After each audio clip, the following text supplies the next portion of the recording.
ونصلي ونسلم على رسوله الكريم أما بعد أعوذ بالله من الشيطان الرجيم بسم الله الرحمن الرحيم وإنك لعلى خلق عظيم صدق الله العظيم۔ درود پاک پڑھ لیجیے۔ الصلاۃ والسلام علیک یا رسول اللہ وعلی آلک واصحابک یا حبیب اللہ۔ الصلاۃ والسلام علیک یا نبی اللہ وعلی آلک واصحابک یا حبیب اللہ۔ حمد و صلاۃ کے بعد یہ جو چند ایک دوست آگے بیٹھ گئے نا موبائل لے کے، ان کا خیال ہے کہ پیچھے نہ کوئی بات سن سکے، یہ سب ہاتھ اونچے کر رہے ہیں، موبائل اونچے کر رہے ہیں اور پیچھے بیچارے لوگ پریشان ہیں۔ آپ لوگوں کو اللہ سلامت رکھے۔ صرف مووی چاہیے تھی تو بتا دیتے، ایک مووی بھیج دیتے، کام ختم ہو جاتا۔ اتنا زیادہ لوگوں کا وقت لینے کی کیا ضرورت تھی؟ کسی شخص کا آگے بیٹھنے کا مقصود یہ نہیں ہوتا کہ وہ باقی پیچھے جتنے لوگ ہیں ان کے لیے آزمائش کا سلسلہ بنے۔ آپ جب موبائل اونچا کرتے ہیں، اللہ آپ کو سلامت رکھے، اس کو تھوڑی دیر جیب میں رکھیں، اور جو قریب بیٹھنے والے ہیں ان کی تو زیادہ توجہ چاہیے ہوتی ہے تاکہ ان سے بات ہو سکے۔ اللہ آپ کو برکتیں دے، خوش رہیں آپ ہمیشہ۔ تو یہ جو محافل ہوتی ہیں نا، ہماری تو جماعت ہی ادب والی جماعت کہلاتی ہے۔ تو اس میں جب تک آداب محفل کا ہم خیال نہیں کریں گے، روحانیت پیدا نہیں ہوگی۔ اس لیے نہایت مہربانی کریں۔ وہ دیکھیں بار بار پیچھے سے دوست اشارہ کریں، بیٹا بیٹھ جائیں اطمینان سے۔ اللہ آپ سب کو برکتیں، سلامتیاں، عزتیں عطا کرے۔ اور پھر میں کئی جگہوں پہ کہہ چکا ہوں کہ مجھ سے کہیں گنا بڑھ کر، بلکہ کوئی مثال ہی نہیں دی جا سکتی، مسجد کا ادب بہت ہی زیادہ ہے۔ اس لیے اتنی زیادہ، ویسے بھی ہم شخصیات کے نہیں نظریات کے قائل ہیں۔ لوگ تھوڑی دیر کے لیے دنیا میں آتے ہیں پھر چلے جاتے ہیں، نظریے ہمیشہ باقی رہتے ہیں۔ تو نظریاتی بنے۔ یہاں حضرت صاحب تشریف فرما ہیں، باقی حضرات ہیں، باتیں تو سنتے رہتے ہیں۔ آج میرے ذمے لگا ہے 2-4 باتیں صرف، اور بڑی تھوڑی سی بات کرنے کا میں عادی ہوں۔ بس میں چاہتا ہوں آپ کی توجہ رہے، اور میں آیا ہوں تو تب بھی میری گزارش ہے، میں جاؤں گا تب بھی میری گزارش ہے کہ زیادہ بہتر یہ ہوتا ہے ایک دو دوست صرف اپنا موبائل چلانے کے لیے سارا ماحول جو ہے اس کو پریشان کر دیتے ہیں۔ وہ لائیو رہیں، رستہ سارا رک جائے کوئی حرج نہیں، وہ لائیو رہنا چاہتے ہیں۔ اللہ آپ کو برکت عطا کرے۔ یہ تو چیزیں ضمناً آ گئی ہیں، ورنہ تو بزرگ اس سے منع کیا کرتے۔ کوئی ایسی چیزیں نہیں، اللہ تعالی ہمیں سمجھنے کی توفیق دے۔ تو ضرور استعمال کریں ضرورت کے مطابق۔ ضرورت سے زیادہ کوئی بھی کام ہوتا ہے تکلیف کا باعث بنتا ہے۔ اللہ تعالیٰ سمجھ عطا فرمائے۔ انسانی زندگی میں وقت گزارنے کے لیے بہت ساری چیزوں کی ضرورت ہوتی ہے، لیکن کچھ چیزیں ایسی ہوتی ہیں جو اتنی ضروری ہوتی ہیں کہ ان کے بغیر وقت گزرتا ہی نہیں۔ ان میں ایک اہم چیز ہے کہ انسان کا اخلاقی رویہ کیسا ہے۔ بہت زیادہ پیسے شوہر کما کے لاتا ہو، گھر بھی اس نے کشادہ بنا کے دے رکھا ہو، اللہ تبارک و تعالیٰ نے فضل کیا ہو، اور وہ خاتون صاحب اولاد بھی ہو، اور گاڑی کی سہولت بھی موجود ہو، زندگی کی ساری نعمتیں ہیں، لیکن اگر اس کا اخلاقی رویہ ٹھیک نہیں نا، تو کبھی اس اہلیہ سے، اس خاتون سے پوچھ کے دیکھیے گا، وہ بیچاری بڑی تکلیف میں ہوتی ہے۔ کہتے ہیں کیا کروں ان پیسوں کا جب اسے بولنے کا ہی پتہ نہیں، اس کا لہجہ ہی ٹھیک نہیں، کیا کرنا ہے ان ساری چیزوں کو۔ اسی طرح اہلیہ سارے ہی کام کرتی ہو، پردہ دار بھی ہو، نمازی بھی ہو، کام کاج بھی سارے کرتی ہو، لیکن اگر اس کا اخلاقی رویہ ٹھیک نہ ہو تو گھر بسانا مشکل ہو جاتا ہے۔ اس لیے اللہ تعالیٰ نے رسول اللہ صلی اللہ تعالیٰ علیہ وسلم کے اخلاق کی تعریف فرمائی، اور اس انداز میں تعریف فرمائی کہ امت کو پتہ چلے کہ محاسن اصل میں کیا ہیں۔ فرمایا وَإِنَّكَ لَعَلَىٰ خُلُقٍ عَظِيمٍ، اے محبوب بے شک آپ عظیم اخلاق پر ہیں، خلق عظیم کے مالک۔ ایک ہوتا ہے انسان کسی کو تحفوں سے مائل کرے، مختلف قسم کی چیزیں دے کے کسی کو مائل کرے، تحفہ لینے دینے سے بھی محبت بڑھتی ہے، لیکن اپنے حق میں قائل کرنا کسی لالچ کے عنوان پر، یہ دوستیاں لمبی نہیں چلتی،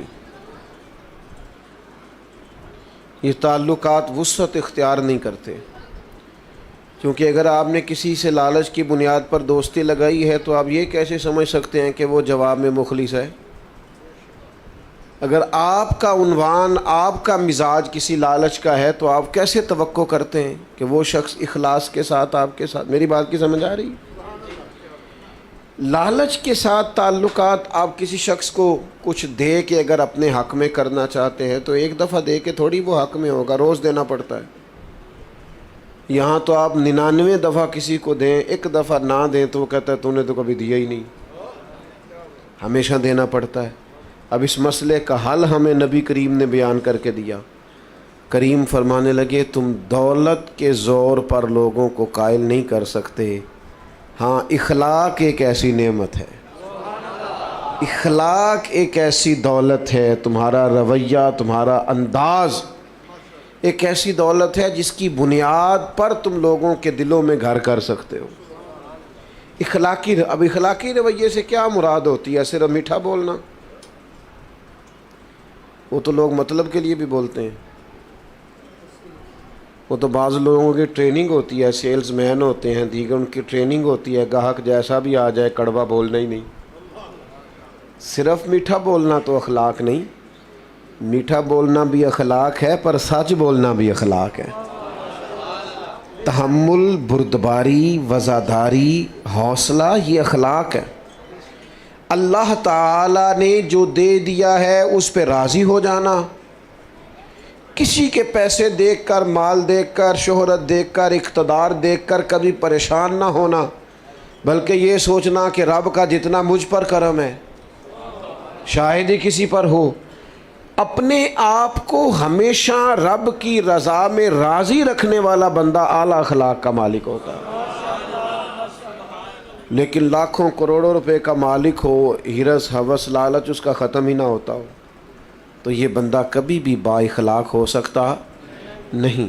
اپنے رویوں سے انسان، دیکھیں سب سے زیادہ ضرورت ہوتی ہے بردباری کی انسانی وقت زندگی میں۔ کسی آدمی کا بھی مزاج دوسرے سے نہیں ملتا۔ اللہ تعالیٰ نے جس طرح ہر آدمی کو ایک ناک دی ہے، 2 آنکھیں دی ہیں، 2 کان دی ہیں، لیکن چہرہ پھر بھی کسی کا دوسرے سے نہیں ملتا۔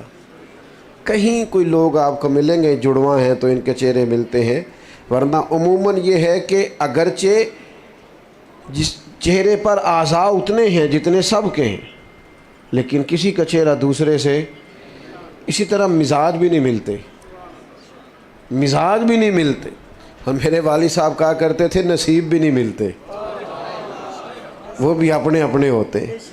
تو آپ کا جب چہرہ نہیں ملتا، مزاج نہیں ملتا، لیکن گزارا تو کرنا نا لوگوں کے ساتھ۔ اگر ساری عادات آپ کو بہو کی پسند نہیں، داماد کی پسند نہیں، بھائی کی پسند نہیں، ساری عادات ملازم کی پسند نہیں، تو میرے عزیز کئی دفعہ ساری باتیں تو ماں باپ کی بھی پسند نہیں ہوتی۔ تو مزاج بردباری کا ہو، تحمل کا ہو، طبیعت میں ٹھہراؤ ہو۔ یہ انسان کی طبیعت میں بعض اوقات جلد بازی جب آتی ہے نا تو انسان پروقار نہیں رہتا۔ یہ ہمارے نوجوانوں کی طبیعتوں میں بہت جلدی ہوتی ہے، راتوں رات امیر ہونا چاہتے ہیں، کوئی چور دروازہ تلاش کرتے ہیں آگے جانے کا۔ آپ دیکھیں آج کل سوشل میڈیا پر مشہور ہونے کے لیے لوگ کیا کچھ کر رہے ہیں، اچھے بھلے سنجیدہ لوگ ہیں، نہیں بھی شہرت ہوگی تو کیا ہو جائے گا۔ حضرت مولا علی شیر خدا کرم اللہ تعالی وجہ الکریم فرماتے ہیں اسے مبارک ہو جسے تھوڑے لوگ جانتے ہیں۔ میں آپ کو کیسے، اللہ تعالیٰ مجھے معاف کرے کہیں کوئی ایسی بات نہ نکل جائے، کئی دفعہ استغفار کرتا ہوں اس کے حضور، لیکن جب آپ بہت معروف ہو جاتے ہیں تو آپ کی تو کوئی ذاتی زندگی نہیں رہتی، کوئی نجی زندگی نہیں، آپ تو اپنی مرضی سے کہیں آ جا ہی نہیں سکتے۔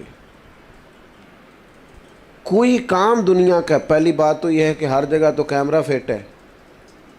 میں ایک جگہ پہ گیا 8-9 گھنٹے کا سفر کر کے، تو گرمی بھی بڑی شدید تھی اور کچھ لیٹ ہو گئے تو راستے میں رک بھی نہ پائے. تو ہم جب وہاں پہنچے تو وہ 5-6 کیمرے تو گاڑی پہ سیٹ ہوتے ہیں آپ کے, اور پھر گاڑی سے نکلے اور جہاں جہاں بھی گئے یہ 10 تصویریں, یہ اس کے ساتھ کھڑے ہو جائیں, یہ اس نے بھی کیمرہ پکڑا ہے, یہ اس نے بھی کیمرہ پکڑا ہے. آپ اپنی ٹانگ بھی سیدھی نہیں کر سکتے اگر تکلیف بھی ہو تو, جو کہ کیمرے چل رہے ہیں. جب کافی دیر گزر گئی اور وہ تصویریں ہی بناتے رہے, تصویریں ہی بنتی رہیں, تو میں نے ان سے کہا کہ 1 گلاس پانی کا مل سکتا ہے؟ وہ ایک دوسرا نہیں مانگتا, ظاہر ہے گرمی ہے, مسافر ہوں, سفر کیا ہے, چلو پانی مل جائے. اس کے بعد پھر کیمرے چلتے رہیں. تو پھر ایسا نہیں تھا کہ لوگ اچھے نہیں تھے, لیکن وہ کیمروں کی دوڑ میں بھول ہی گیا انہیں کہ آتے ہی پہلے فوٹو ہوتی ہے کہ پہلے پانی ہوتا ہے, انہیں بھول گیا. اور جب میں نے توجہ دلائی تو پیار والے تھے, کچھ ان کی طبیعت میں احساس بھی پیدا ہوا کہ یار یہ ہم سے کیا ہو گیا. لیکن یہ چیزیں بردباری کو ختم کرتی ہیں, تحمل نہیں رہتا. بہت شہرت جب آپ کی ہو جاتی ہے تو بعض اوقات اس وقت بھی آپ کو بعض چیزوں کا احساس ہوتا ہے. آمدام برسر مطلب مزاج بردبار ہو, اس میں حلیمی ہو, یہ اعلیٰ اخلاق کی علامت ہے. نبی پاک علیہ السلام کی حدیث سنیے, سیرت سنیے, اور ذرا چنیے کہ انداز کیا ہونا چاہیے. میں آج دیکھتا ہوں کہ عدم برداشت ہے نوجوانوں میں, تحمل نہیں, اور اپنے مزاج کے خلاف تو بات برداشت ہی نہیں کرتے. ایک دوست کہنے لگے مجھ سے غلط بات برداشت نہیں ہوتی. تو میں نے انہیں کہا کہ جو بات صحیح ہوتی ہے وہ تو برداشت کرنی بھی نہیں پڑتی, وہ تو ہوتی صحیح ہے. نہیں سمجھ آئی بات کو آپ؟ مجھ سے غلط بات برداشت, تو اس کا مطلب ہے صحیح بات کو بھی برداشت کرنا پڑتا ہے. وہ تو برداشت کرنی نہیں پڑتی, وہ تو ہوتی ٹھیک ہے. برداشت آپ نے بھلا کیا کرنا ہوتا ہے جو بظاہر آپ کے مزاج کے خلاف ہو, آپ کو لگے کہ بات ٹھیک, اس کو آپ کو برداشت کر کے ٹھیک جواب دینا ہے. کہنا ہے بھئی آپ جو کہہ رہے ہیں معاملہ وہ مجھ سے غلط بات. وہ کئی دفعہ دیہاتی ہماری مائیں باپ بھی کہہ دیتے ہیں اے ساڈا منڈا جی بڑے غصے والا ہے. میں کہ تھوڑے تے غصہ کردا ہے نا, تسی سہندے ہو. اس کو ایس ایچ او کے سامنے کھڑا کرو, بھلا غصہ آتا ہے؟ یہ غصہ بڑا سیاںا ہے, یہ غریب آدمی پہ آتا ہے, کمزور پہ آتا ہے, طاقتور پہ کبھی غصہ. بات کی سمجھ آ رہی ہے؟ بردباری پیدا کرو, مزاج, تحمل ہو, یار ذرا ٹھہراؤ ہو. اپنے بھی پریشان ہیں کہ بات نہیں مانی جا رہی. یعنی والد بھی بے باک ہو کہ اپنی اولاد کو کوئی کام نہ بتا سکے, والدہ بھی نہ بتا سکے, اپنے قریبی لوگ بھی بے تکلف ہو کے کچھ کہہ نہ سکے, تو کیا کمایا انسان نے زندگی میں. سرکار تشریف فرما تھے, ایک یہودی شخص آیا اور اس نے مطالبہ کیا کہ میری رقم آپ کے ذمے ہے, دے, اور سختی سے مطالبہ کیا. اور داستان اس کی یہ تھی کہ خود اس نے سیدنا بلال حبشی رضی اللہ تعالیٰ عنہ کو بلا کر کے کہا کہ آپ بعض اوقات قرض اٹھاتے ہیں مہمان نوازی کے لیے, تو مجھ سے لے لیں. تو حضرت بلال نے اس سے لے لی.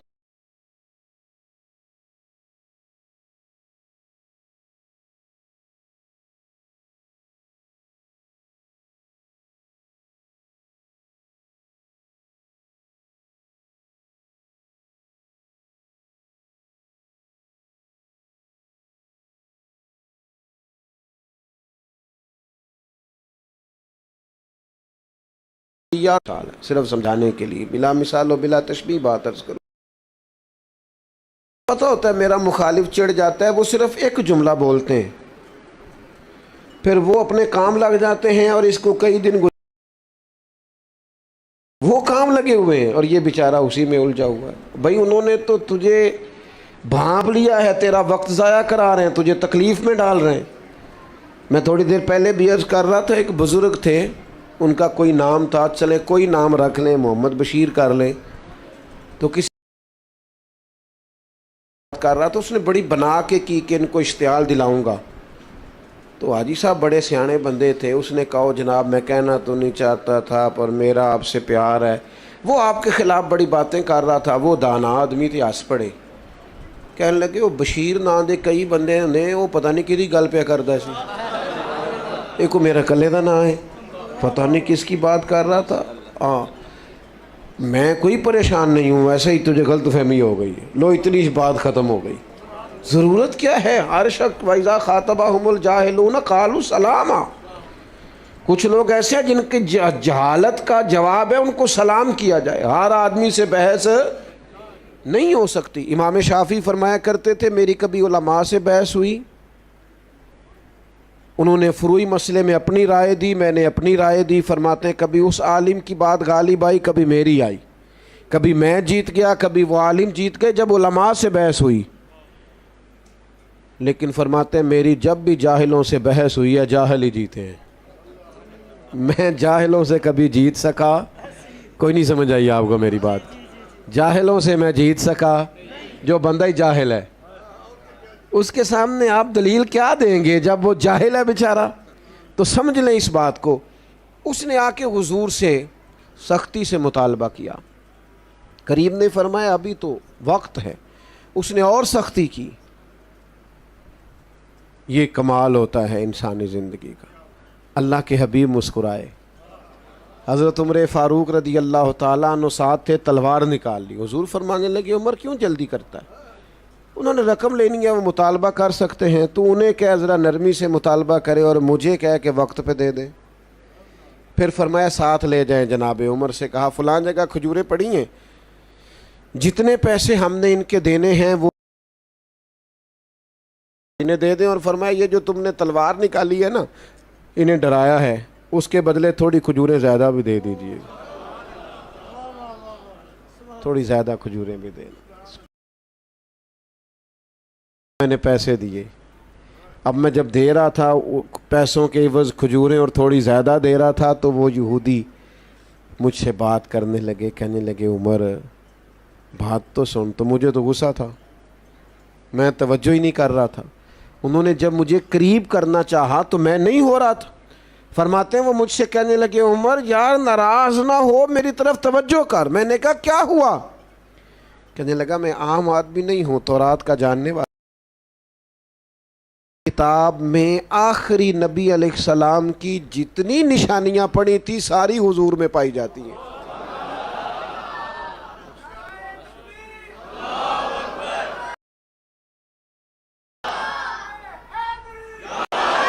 اور ان نشانیوں میں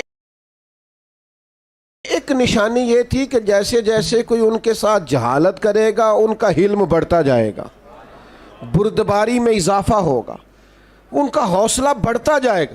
میں نے جان بوجھ کے ادھار دیا تھا، میں نے جان بوجھ کر پہلے مطالبہ کیا تھا، اور میں نے سخت بات بھی معاذ اللہ جان بوجھ کے کی تھی. لیکن عمر آج وہ نشانی بھی پوری ہو گئی. اتنا حوصلہ میں نے سمندروں میں بھی نہیں دیکھا جتنا مدینے والے محبوب کو نصیب. لہٰذا مہربانی کریں مجھے ساتھ لے جائیں، مجھے معافی بھی لے کے دے دیں اور محبوب کریم کا کلمہ پڑھوا کے مجھے مسلمان بھی کرا دیں. تھوڑی سی بردباری، وزاداری، طبیعت میں ٹھہراؤ. اور یہ جو لوگ بیچارے بہت بے حوصلہ ہوتے ہیں نا، یہ قوت فیصلہ سے محروم ہو جاتے ہیں.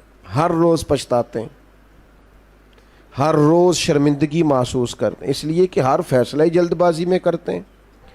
ہر کام کے اندر ہی بعض اوقات کمزوری رہ جاتی ہے چونکہ بردبار نہیں ہوتے. ہر روز انہیں اپنی باتوں کی وضاحت دینا پڑتی ہے. کوشش کریں زندگی میں بردباری اپنائیں، تحمل ہو، ٹھہراؤ، ذرا سنیں. میں کئی دفعہ محبت کے ساتھ کہتا ہوں کہ میاں بیوی کی لڑائی میں زیادہ غلطی میاں صاحب کی ہوتی ہے.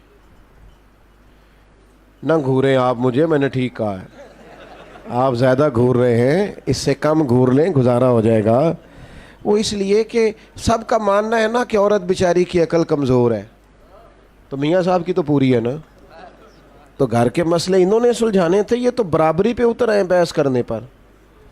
یہ تو ہر بات میں کہتے ہیں میں جیت کے چھوڑوں گا. تو بھائی اب تو پھر تجھے ہی کہنا پڑے گا کہ غلطی تیری ہے، کیونکہ تو اگر عقل مند زیادہ ہے تو تجھے بردبار بھی زیادہ ہونا چاہیے تھا، تحمل مزاج بھی زیادہ ہونے چاہیے تھا، تیری طبیعت کے اندر ٹھہراؤ بھی.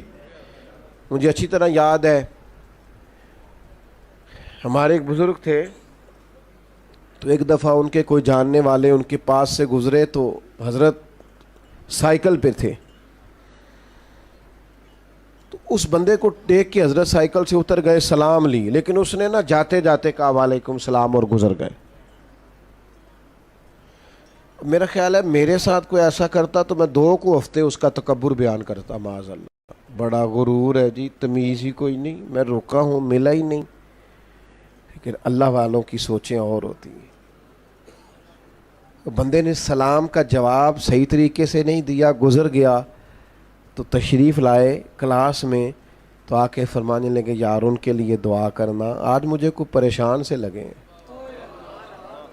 بندہ بڑا سیانہ ہے, آج لگا ہے کوئی تکلیف تھی, کسی ذہنی پریشانی کا شکار تھے, ورنہ اس طرح کا شخص سارے ہاتھ اٹھا کے دعا کرو, اگر ان کو کوئی پریشانی ہے تو اللہ انہیں سکون عطا کر دے.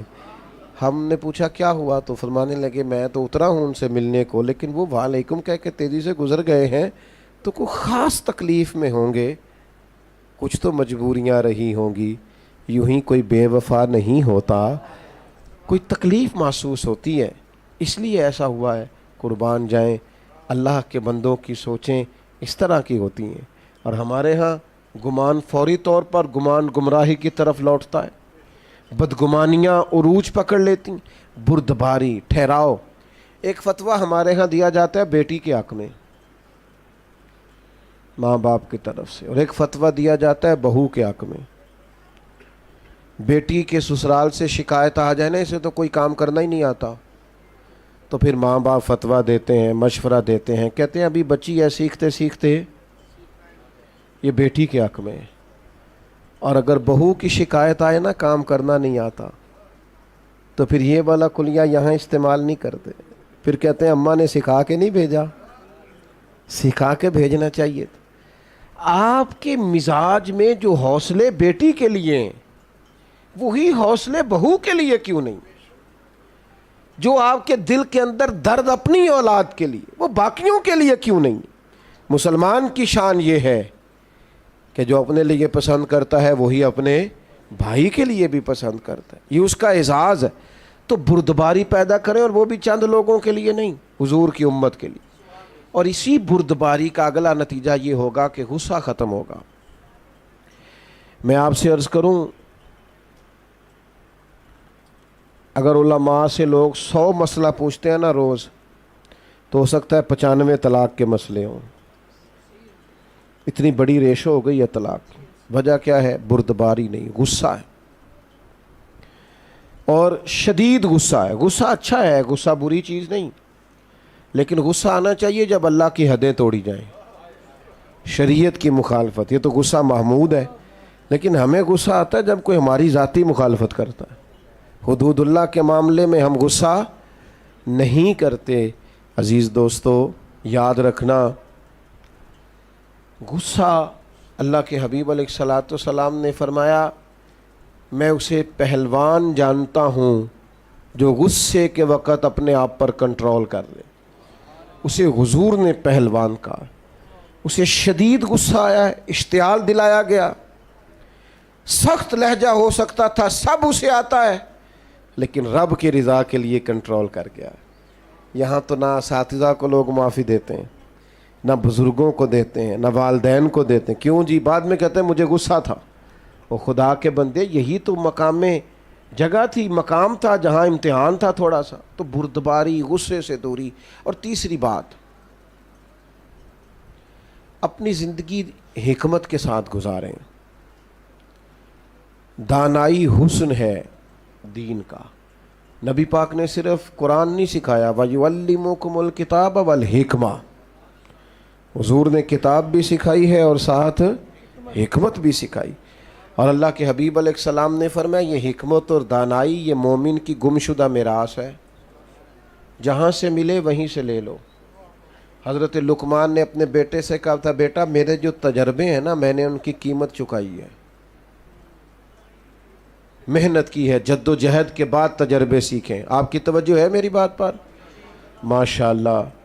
آج میں نے دوستوں کا مجاہدہ آزمایا ہے, تقریباً 18 منٹ بغیر موبائل کے نکالے ہیں کچھ دوستوں نے. یہ میں نے آج مجاہدہ دیکھا ہے. چلیں اتنا تو حوصلہ پیدا ہو ہی گیا اللہ کے فضل. 18-17 منٹ تقریباً میرے سامنے کھڑی ہے, اتنی دیر کچھ دوستوں کے موبائل رہے. چلیں انشاءاللہ تعالی امید لگ گئی ہے اب کہ یہ 30 بھی ہو ہی جائیں گے کسی دن انشاءاللہ. اتنی کو دیر نکلتی ہے ہماری موبائل کے. اللہ سلامتی عطا کرے آپ کو. بس بات بھی سمیٹنے لگا ہوں, آپ غور فرمائیے گا. حکمت, دانائی, حضرت لقمان فرماتے ہیں ہمارے پاس جو دانائی ہے ہم نے اس کی قیمت چکائی ہے, اور فرماتے ہیں تمہیں کہہ رہے ہیں کہ بغیر قیمت کے دانائی لے لو, تمہیں قیمت نہ چکانی پڑے تم ویسے لے لو دانائی. اپنے بزرگوں سے, بڑوں سے, بالخصوص سرکار دو عالم علیہ السلام کے ارشادات سے حکمت سیکھیں. حضور دانائی کی بات کرتے اور تدبر کی بات کرتے. حضرت سعد بن عبادہ رضی اللہ تعالیٰ عنہ کے پاس نا جھنڈا تھا فتح مکہ کے موقع پر. تو ایک ایسا وقت آ گیا, ماحول ایسا بن گیا کہ ان سے جھنڈا واپس لینا پڑا. یہ لفظ بولا جاتا ہے علم بردار.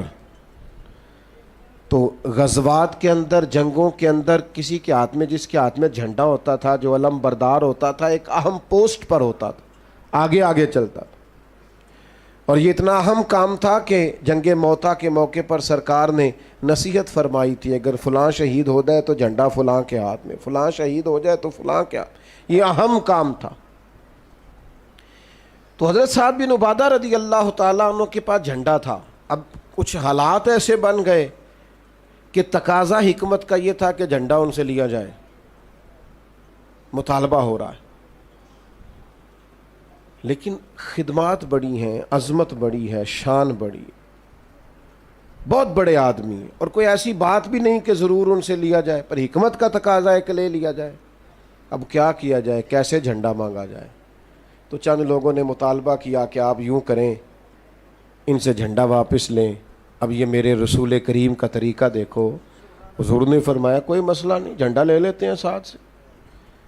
اللہ کے حبیب نے جناب سعد بن عبادہ سے جھنڈا لے کے انہی کے بیٹے کو دے دیا. فرمایا آپ کے بیٹے اب جھنڈا لیں گے. دنیا میں اس وقت بندہ زیادہ جوان ہو جاتا ہے جب وہ سمجھتا ہے میرے کام تو میرے پتر نے سنبھال لیے. تو موج بن گئی ہے, اب تو یہ وہ سیٹ پہ آ گیا ہے, کمال ہو گئی, خیر صلی ہے اب تو بجائے اس کے کہ حضرت سعد بن عبادہ پریشان ہوتے کہ مجھ سے لے لیا ہے, وہ پہلے سے بھی زیادہ راضی ہو گئے. کیا کمال ہوگی. اب وہ لوگ بھی حضور کی حکمت پر عش کر اٹھے جنہوں نے یہ عرض پیش کی تھی, کہا یا رسول اللہ یہ تو کمال ہو گئی ہے. کیا تدبر ہے, کیا فہم و فراست ہے, کیا دانائی ہے, کیا حکمت ہے. ہم نہ زندگی گزارتے ہیں لیکن دانائیوں کو شامل نہیں کرتے. ایک دوست اپنے بچے کو ایک دفعہ دم کرانے لے آئے بزرگ, تو ان کے سامنے شروع ہو گئے, کہنے لگے یہ تو بڑا بیوقوف ہے, نادان ہے, ضدی ہے, نہ پڑھتا ہے نہ کوئی کام کرتا ہے. تو میں نے ان سے کہا آپ تو بڑے سخت اس کے بارے میں رائے رکھتے ہیں. کہنے لگے باقی بھائی ٹھیک ہے, یہ پتہ نہیں بچہ کس پہ چلا گیا. تو میں نے کہا مہربانی فرمائیے گا, آج کے بعد آپ نے اس کے سامنے نہیں کہنا تو ضدی ہے, یہ تو پکا ہو جائے گا بیچارہ. یہ کہے گا میں کو الگ ہوں بہن بھائیوں سے. اپنی اولاد کی تربیت کریں تو غیر محسوس طریقے سے کریں. اس طرح ان کو ٹارگٹ کرنا, تمہارا کچھ نہیں ہو سکتا, تم کبھی ٹھیک نہیں ہو سکتے, ساڈا قبیلہ تو نہیں نہ آگے جا سکتا, یہ آپ کیا کر رہے ہیں؟ آپ اس کو پکا کر رہے ہیں کہ ناکام ہو جائے. اولاد ہے, بیٹا ہے, بیٹی ہے, ان کے رویے کو سخت تھوڑی کیا جائے گا. ان کو تو اس طریقے سے سمجھایا جائے گا کہ کام بھی ہو جائے, انہیں پتہ بھی نہ چلے ہمیں سمجھایا جا رہا ہے. اس طریقے سے میرے ابا جی کہا کرتے تھے بالا نو کام دسن تو بہتر ہے کام آپ کرنا شروع کر دیو. وہ خود اٹھ کے آ جائیں کہ تسی بابو میں کرنا. تو نہیں پتر تو تھکے آیا ہے, کہڑا کو کام میں کر لینا ہے, تو بیٹھ. تو کہتے نہیں ابا جی آپ کیوں کریں گے, میں کون نہیں تھکیا, تسی بیٹھو میں کردا. آپ دانائی کے ساتھ چیزوں کو لے کے چلیں. لیکن وہ کسی وقت ہمیں خطاب کرنے کا شوق ہوا ہوتا ہے تو بس وہ بیچارے بیٹے کی کلاس لگ جاتی ہے. وہ پھر بچے شکایت کرتے ہیں, کہتے ہیں ہمارے گھر میں تو بات شروع ہوتی ہے تو کئی ہفتے ختم بھی نہیں ہوتی. وہ ابا جی باہر بھی کسی کا غصہ ہو تو گھیر گھار کے گھر لے آتے, پھر ناراض ہو رہے ہو میرے نال, تھوڑے تھوڑے گھورتے ہیں آپ اور دائیں بائیں دیکھتے ہیں. مسجد میں بیٹھا ہوں, کسی بیٹے نے شکایت نہیں لگائی. میں تو اوورآل آپ کو بات سمجھا رہا ہوں، خدا را یہ ہمارے بچے ہیں، ان پھولوں کو ہم نے سجانا ہے۔ اگر کوئی جڑی بوٹی اگ گئے نا تو اچھا کسان وہ ہوتا ہے جو دوائی ٹائم پہ لگائے، جو کھاد ٹائم پہ ڈالے، شکوہ نہ کرے، ضد نہ کرے۔ تو میرے عزیز، ایک تو مزاج میں بردباری لائیں، یہ اخلاق کا اعلیٰ نمونہ۔ غصے سے اپنے آپ کو بچائیں، ہر بات میں غصے ہو جانا کوئی عقل مندی ہے۔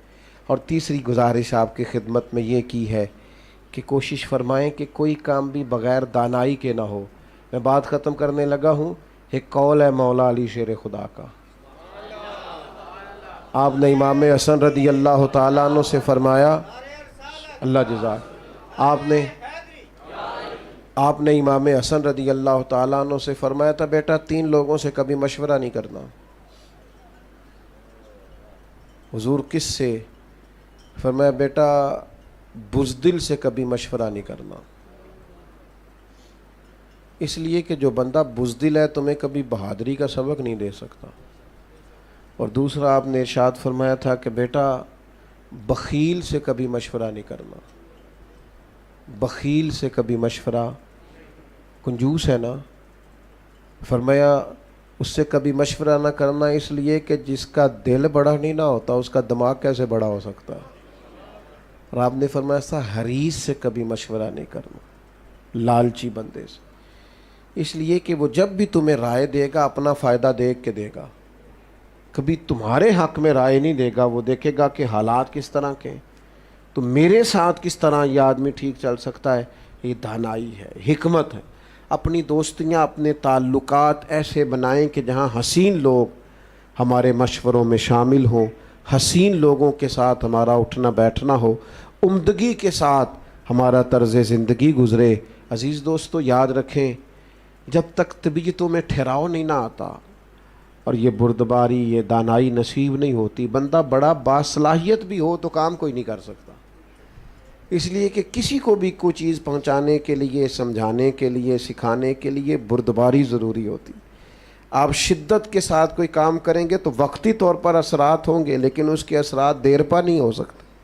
آپ دیر پا وہ کام کرتے ہیں جو تحمل کے ساتھ، بردباری کے ساتھ، ٹھہراؤ کے ساتھ۔ ہاں کچھ کاموں میں جلدی کرنے کا حکم ہے، فرمایا نماز کا وقت آ جائے تو جلدی پڑھ لو، بیٹی بیٹے کا مناسب رشتہ مل جائے تو جلدی کر لو، کسی کی رقم دینی ہو، پیسے مل جائیں تو ادا کرنے میں جلدی کرو، کسی کا انتقال ہو جائے تو تدفین کرنے میں، تو ان 4 کاموں میں جلدی کا حکم ہے نا۔ باقی تو فرمایا ٹھہر ٹھہر کے کرو، اطمینان سے کرو، قرار سے کرو، سکون سے کرو۔ اللہ کے حضور عرض گزار ہوں مالک ہماری اس حاضری کو اپنی بارگاہ میں قبول فرمائے، اور اللہ تبارک و تعالی اپنی خاص رحمتوں سے ہمیں سرکار کے خلق عظیم کی خیرات عطا فرمائے۔ اللہم صلی علی سیدنا مولانا محمد معدن الجود والکرم وآلہ وبارک وسلم۔ اللہ جن دوستوں نے یہ اہتمام کیا ہے انہیں بہترین صلہ عطا فرما، دور دراز سے یا قرب و جوار سے جتنے لوگ یہاں حاضر ہوئے ہیں ہم سب کا حاضر ہونا قبول فرما، ہمارے گناہوں کو معاف فرما، ہماری غلطیوں سے درگزر فرما، علم نافع عطا فرما، عمل صالح عطا فرما، سجدوں کا ذوق عطا فرما، عبادتوں کا شوق عطا فرما، امت کے حق میں رحمت والے فیصلے فرما، بالخصوص فلسطین کے مجبور مسلمانوں کی مدد فرما، غیبی خزانوں سے مدد فرما، امت کے حکمرانوں کو شعور عطا فرما، ہمت عطا فرما، دنیا ہو یا آخرت ہو ہماری پردہ پوشی فرما، حضرت کو، اس مسجد کو، معاونین کو، سب کو بہترین جزا عطا فرما۔ اللہم انا نسألک العفو والعافیۃ فی الدین والدنیا والآخرہ، اللہم اعنی علی ذکرک و شکرک و حسن عبادتک، رب اغفر وارحم وانت خیر الراحمین، وصلی اللہ تعالی علی حبیبہ محمد۔ آپ مہربانی کریں گے، مسجد کا بڑا ادب ہے، اجازت دیں گے۔ اللہ جزاک۔ تمام دوست راستہ آسان کر دیجئے، حضرت کے لیے مشکل نہ ہو۔